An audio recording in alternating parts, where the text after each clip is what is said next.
Nike's logo is one of the most recognized symbols worldwide, but despite being a leader in sportswear, the company has hit some rough patches. Well, Nike shares are rallying after the sportswear giant announces late Thursday that CEO John Donahoe will be stepping down next month. Nike is no longer dominating the running market as competitors swoosh in, grabbing the attention of avid runners. Since 2021, Nike's stock has dropped significantly, falling from nearly $180 a share to around $70. In June, the company had its worst day ever in the stock market, losing an astounding $28 billion in value in just one day, more than 8 times the market value of Under Armour alone. While a 2% decline in sales was the most immediate cause, with Nike also predicting a 10% year-over-year drop, this doesn't fully explain the company's current struggles. There's been an underlying shift at Nike for a while, slowly chipping away at its dominance. In this video, we'll break down what's really happening and whether Nike can rebound. Before we dive in, don't forget to subscribe, hit the bell, and stay updated on our latest videos. To understand Nike's recent troubles, we need to go back to January 2020, when John Donahoe replaced longtime CEO Mark Parker.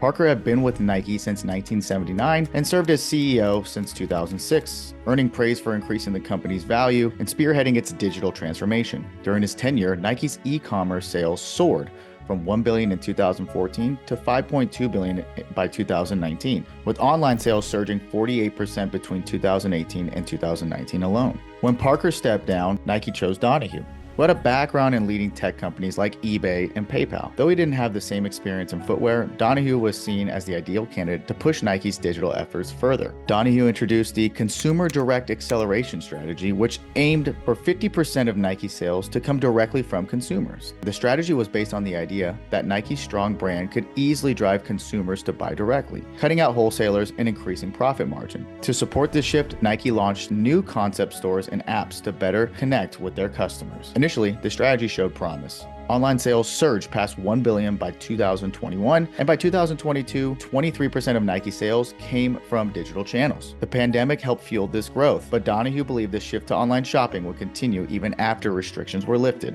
However, this fast pivot also had drawbacks. As Nike focused on direct-to-consumer sales, it reduced its partnership with traditional retailers. This opened up space for competitors like Adidas, New Balance, and emerging brands such as On Running and Hoka to fill the gap. Consumers who couldn't find Nike in stores turned to these brands. Many of them offered innovative designs and better online marketing. This strategic error exposed 2 of Nike's weaknesses. First, the company had long dominated among professional athletes and runners, but by ignoring casual runner market, it allowed rivals to gain ground. Brands like On Running and Hoka introduced cutting-edge designs like Cloud Tech cushioning and ultra cushion soles that attract fitness enthusiasts seeking something fresh and innovative. Second, Nike's reliance on its classic products such as Jordans and Dunks became a problem.